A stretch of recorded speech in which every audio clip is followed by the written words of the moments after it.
Are you excited for the highly anticipated Brawl Cup battle that is coming soon? If you're unfamiliar with the participating teams, the tournament format, or even the Brawl Cup itself, don't worry.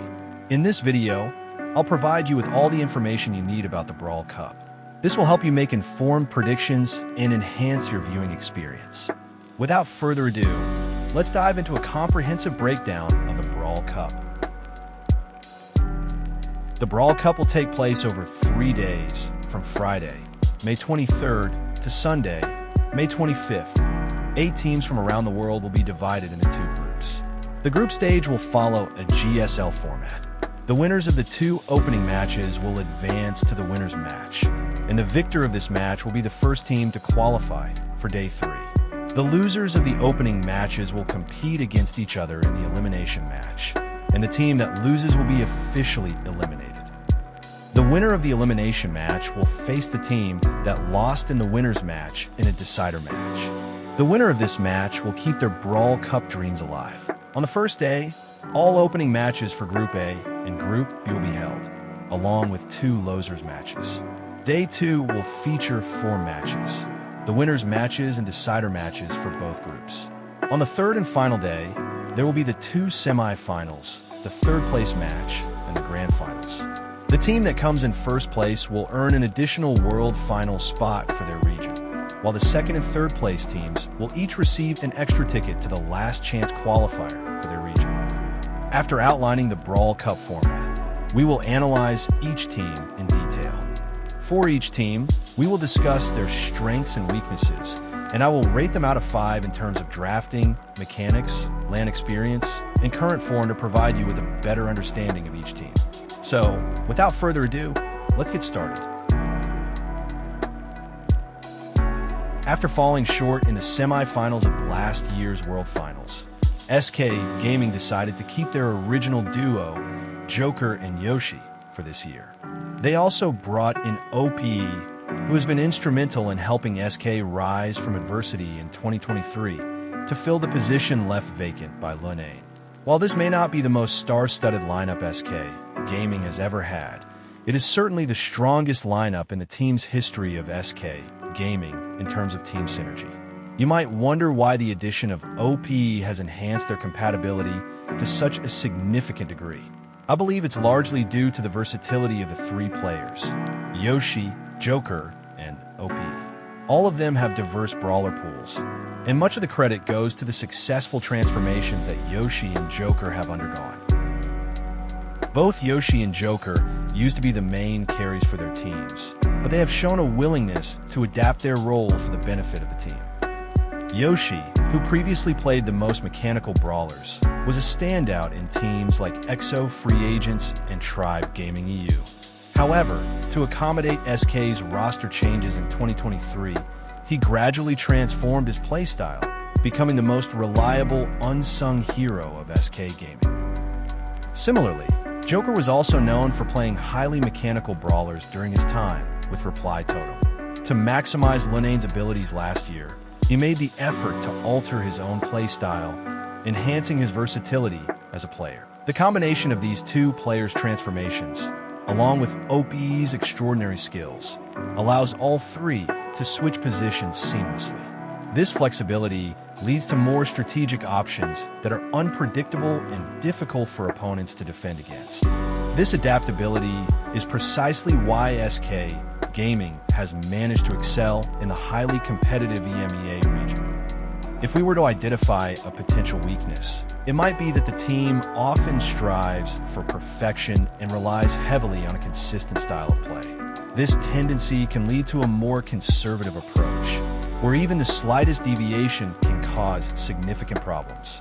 However, if their skills can effectively support this style, their opponents will struggle to escape SK's dominance throughout the game.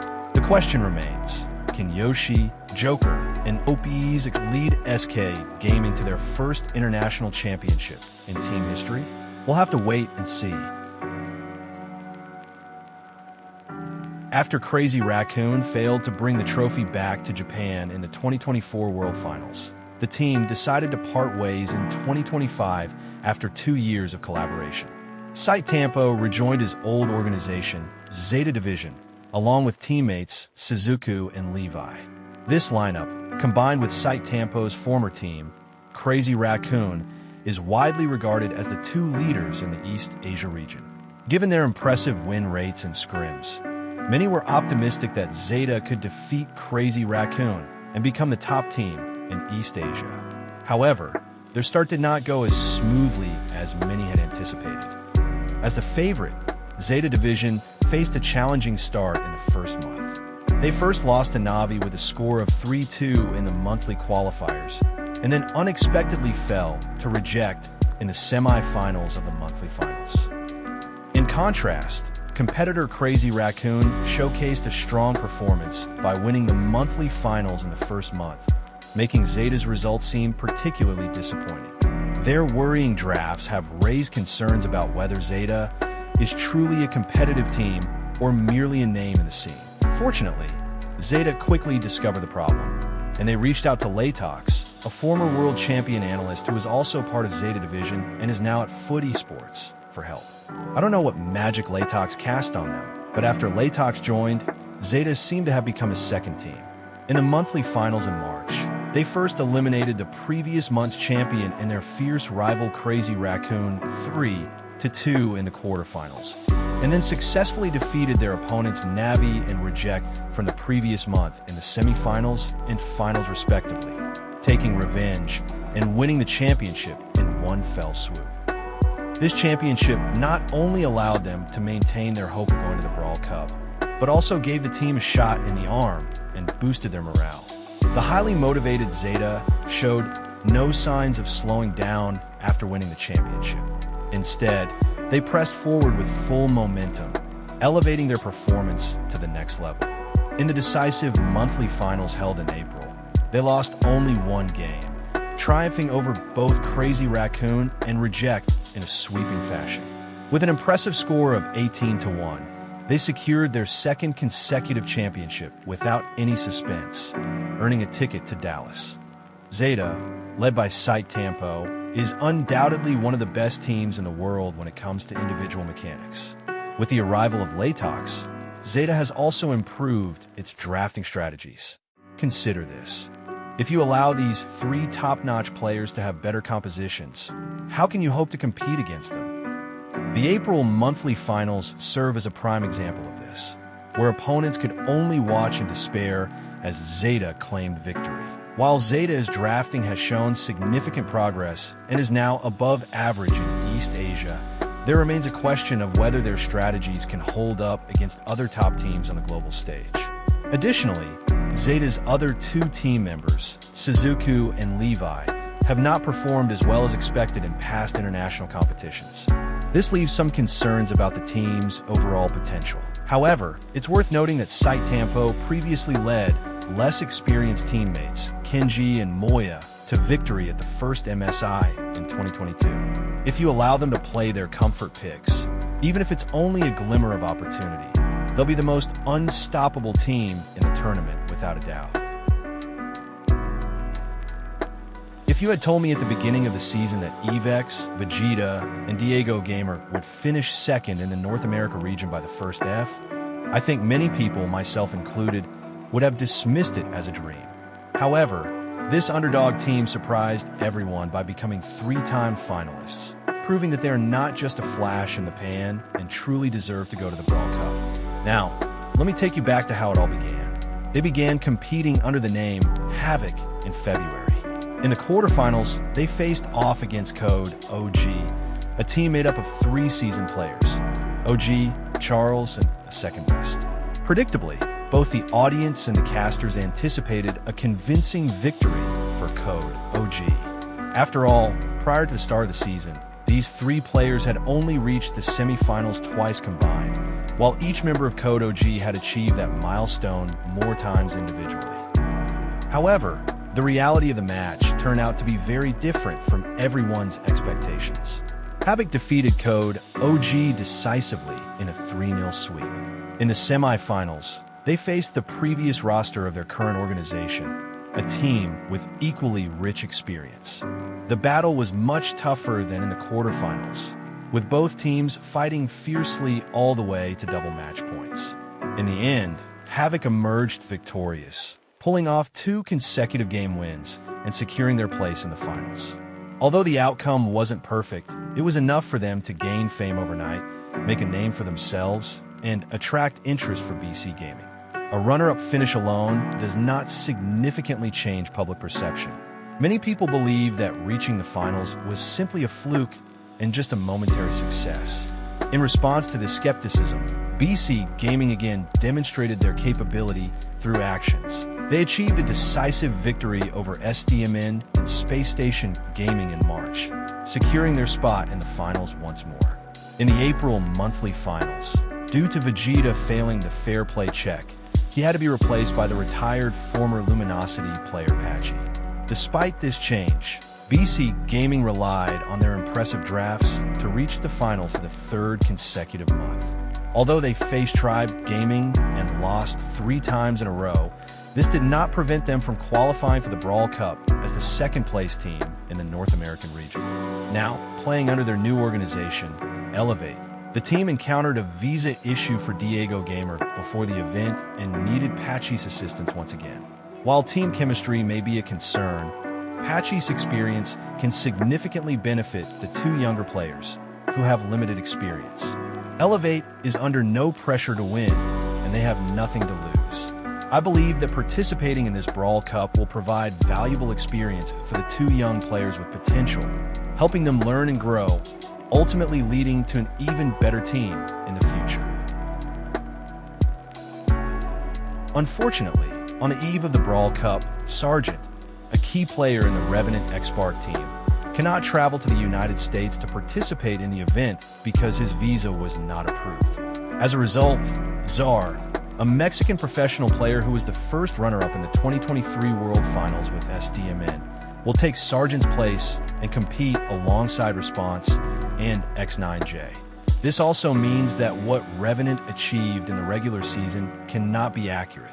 Therefore, instead of yapping about something with no reference value, let's take a look at their scrims so far in order to predict Czar's role in the team and assess what level of performance Revenant is likely to deliver in the Brawl Cup. As of now, Revenant X-Spark boasts an impressive win rate of 64% in scrims, the highest among the 8 teams participating in the Brawl Cup. If you think this success is due to them bullying weak teams, you're mistaken.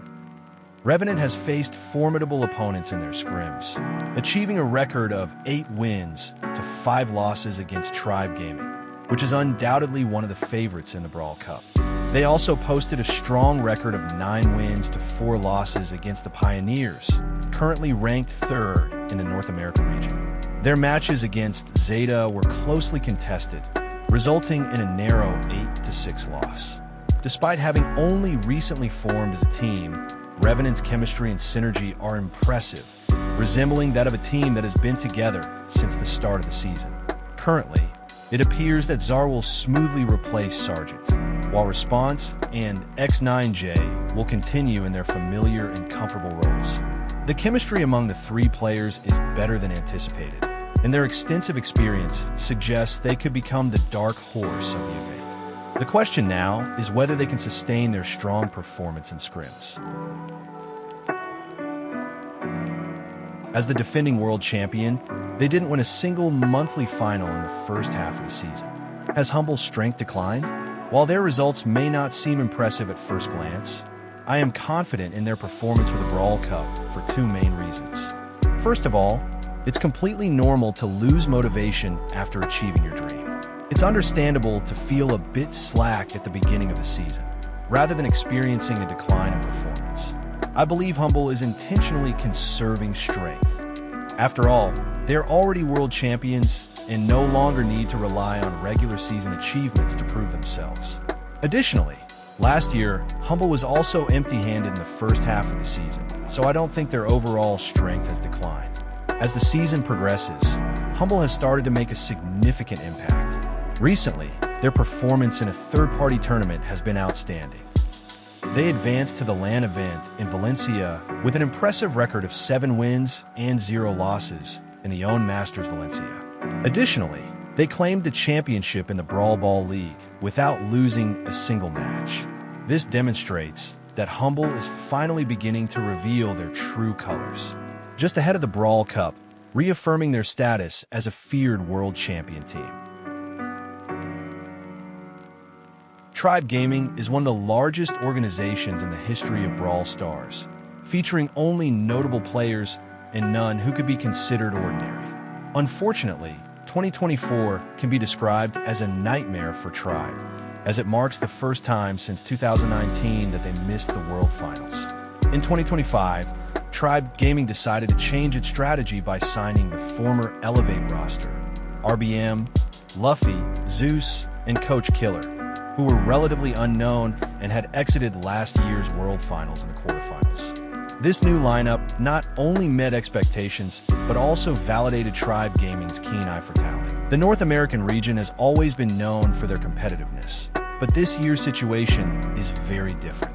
If you don't know the definition of dominance, you can take a look at Tribe Gaming's performance so far this year. They won the 3-month finals in a very convincing way. Whether it is drafting, gameplay, and chemistry, it is evident that their performance is superior to other North American teams. Even Symantec praised their performance in the April monthly finals as perfect. It can be imagined that Tribe's strength is definitely a strong contender for the Brawl Cup. RBM, Luffy, and Zeus not only represent Tribe Gaming in the Brawl Cup, but also embody their entire region. If a team that is dominant in its own region fails to perform well in international competitions, it risks not only losing out on prize money, but also damaging the North American region's reputation. People may begin to view North America as no longer a competitive threat, which adds significant pressure on the team. That said, I am confident in Tribe Gaming's potential performance. They possess the talent, experience, and composition necessary to become champions. Additionally, with the advantage of playing at home, I believe they will achieve great success. This year's South American region is different from what it used to be. It has become more chaotic and intense. The only constant is that the competitors in international competition for South America are still familiar faces. Kaidog, Idinho, and Firecrow were eliminated in the group stage of last year's World Championship. But they decided to stick together this year and signed with one of the biggest organizations in Brazil, Loud. Despite high expectations from the public, Loud had a challenging start to the season. First, they lost to their old rival, Casa Brawl, in the finals during the first monthly finals. In the following month, they failed to even reach the finals, losing 2-3 to the rising star BC Gaming SA in the semifinals.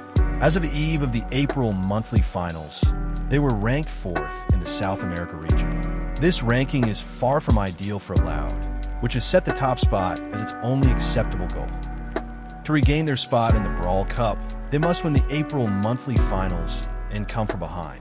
Fortunately, they finally awakened during this crucial time. The Brazilians first convincingly defeated Cross Gaming with a score of 3-1. Then, they narrowly overcame the event's dark horse, Alpha 7 Esports, in the semifinals. In the finals, they staged an incredible comeback. The Brazilians reversed swept Zeta Gang. In the end, they rebounded just in time and won a ticket to Dallas. After that, Loud did not let this hot form stop and won the CBBS and BPS Fast Tournament one after another. Having said that, although Loud's current situation is quite ideal, there are still some concerns. Loud's questionable drafts, confusing gameplay, and high turnover rate cause them to often lose sets that they shouldn't. There is nothing wrong with South America being one of the most competitive regions, but it is undeniable that the level of gameplay in South America this year is not as good as other regions. In SA, they may have the ability to turn the tide, but on the world stage, one mistake can be fatal. Last year's World Finals is a living and best example, where no team from SA had advanced to the knockout stages. So if Loud wants to stand out from the group of death, these problems must be solved. I believe that viewers who follow BSC should be familiar with the name Toxic Lotus. If you're not aware, Toxic Lotus is widely recognized as the undisputed representative of China in the competitive scene. Since 2020, they have firmly established themselves as the leaders in China, and their teamwork is exceptional. OU, Engine, and TOC have consistently demonstrated that they are not just side runners in events. They have the ability to perform miracles and should not be underestimated. A notable example of their talent is when they defeated Navi, which consists of Achapi, Levi, and Suzuku in last year's Last Chance qualifier. It's worth mentioning that Levi and Suzuku are currently on one of the best teams in the world. This suggests that the gap between Toxic Lotus and other teams in the world may not be as significant as many people believe. So far, Toxic Lotus has achieved a win rate of over 60% in scrims against both Revenant X Spark and Elevate. While the sample size is not large, it is enough to demonstrate that Toxic Lotus is progressing in the right direction. Although defeating world champions Humble and the undefeated Tribe Gaming is a challenging task, Toxic Lotus has shown that it has the potential to create surprises. Ultimately, their main goal at the Brawl Cup is not to bring the trophy back to China, but rather to prepare themselves for the Last Chance qualifier. Here's everything you need to know about the Brawl Cup. I hope that after watching this video, you'll gain a deeper understanding of the tournament and the participating teams.